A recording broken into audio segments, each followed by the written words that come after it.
नमस्कार, मी आरती आणि आपण पाहताय आवाज इंडिया मराठी शोध सत्याचा. चला तर मग एक नजर टाकूयात सध्याच्या टॉप 20 न्यूजवर. मध्य प्रदेशातील धार जिल्ह्यातील वादग्रस्त भोजशाळा संकुल हे देवी सरस्वतीचं मंदिर असल्याचा महत्त्वपूर्ण निर्णय मध्य प्रदेश उच्च न्यायालयाने दिला आहे. न्यायालयाने 2003 मध्ये ASIने दिलेला मुस्लिमांना शुक्रवारी नमाज पठणाची परवानगी देणारा आदेशही रद्द केला आहे. न्यायमूर्ती विजयकुमार शुक्ला आणि न्यायमूर्ती आलोक अवस्थी यांच्या खंडपीठाने ASIच्या वैज्ञानिक सर्वेक्षणासह विविध ऐतिहासिक कागदपत्रांचा आधार घेत हा निकाल दिलाय. कोरोना महामारीनंतर सुरू झालेली युद्धे आणि वाढती जागतिक अस्थिरता यामुळे अनेक दशकांचा विकास धोक्यात येऊ शकतो असा गंभीर इशारा पंतप्रधान नरेंद्र मोदी यांनी दिला आहे. नेदरलँड्समधील द हेग येथे भारतीय समुदायाला संबोधित करताना त्यांनी ऊर्जा संकटाबाबत चिंता देखील व्यक्त केली आहे.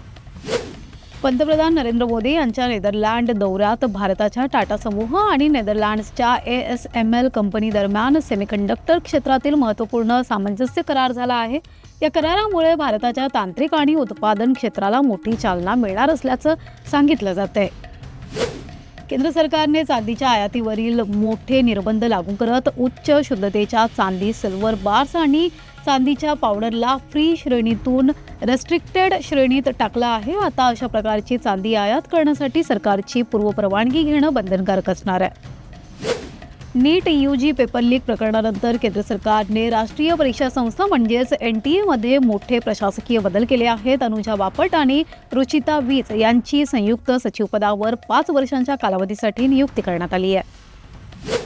नीट पेपरफुटी प्रकरणात टेलिग्राम या सोशल मीडिया प्लॅटफॉर्मचा सर्वाधिक वापर झाल्याचं तपासात समोर आलं आहे. डिजिटल पुराव्यांच्या आधारे CBI आता पुढील तपास करत आहे.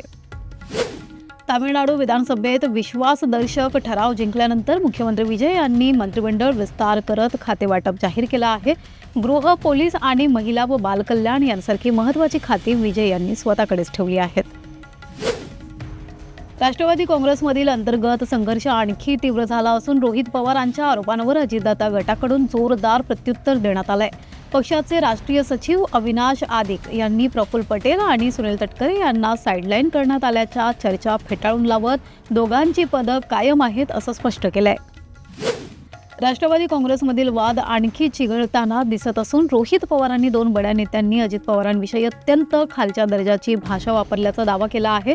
संबंधित ऑडिओ क्लिप सुनेत्रा पवार आणि पार्थ पवार यांनी ऐकल्याचंही त्यांनी सांगितलंय. ॲडव्होकेट गुणरत्न सदावर्ते यांनी पत्रकार परिषदेत मनोज जरांगे पाटील यांच्यावर जोरदार निशाणा साधत त्यांना पॉलिटिकल टूल म्हटलंय. शेतकरी प्रश्नांवर बोलताना त्यांनी सरकारने प्रलंबित अनुदान आणि नुकसान भरपाई तातडीने द्यावी अशी मागणी केली आहे.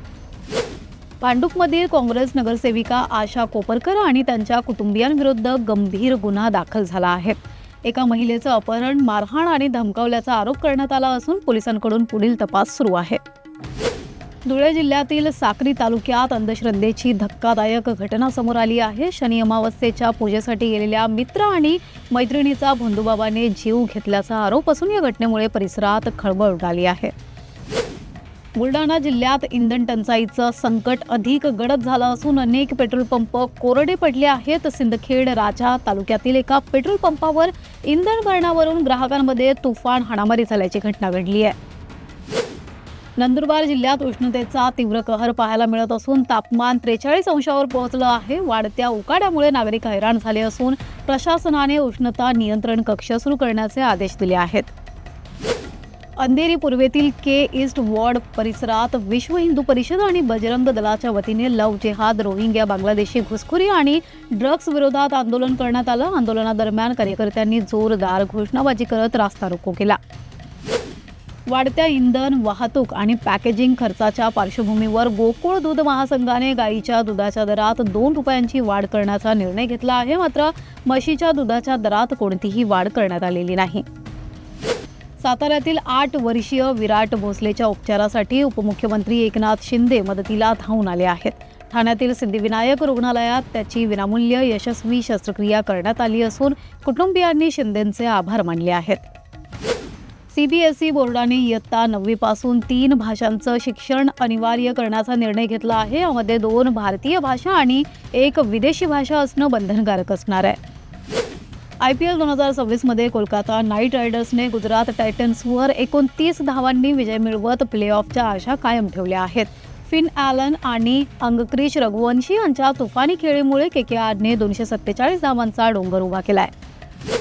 छत्रपती शिवरायांच्या जीवनावर आधारित राजा शिवाजी चित्रपटाची बॉक्स ऑफिसवरील घोडदौड कायम आहे. प्रदर्शनाच्या 16व्या दिवशी चित्रपटाने 3.19 कोटींची कमाई केली असून एकूण कलेक्शन 88.85 कोटींवर पोहोचला आहे. सध्या या बातमीपत्रात एवढंच. पुढील घडामोडींसाठी बघत रहा आवाज इंडिया मराठी, शोध सत्याचा.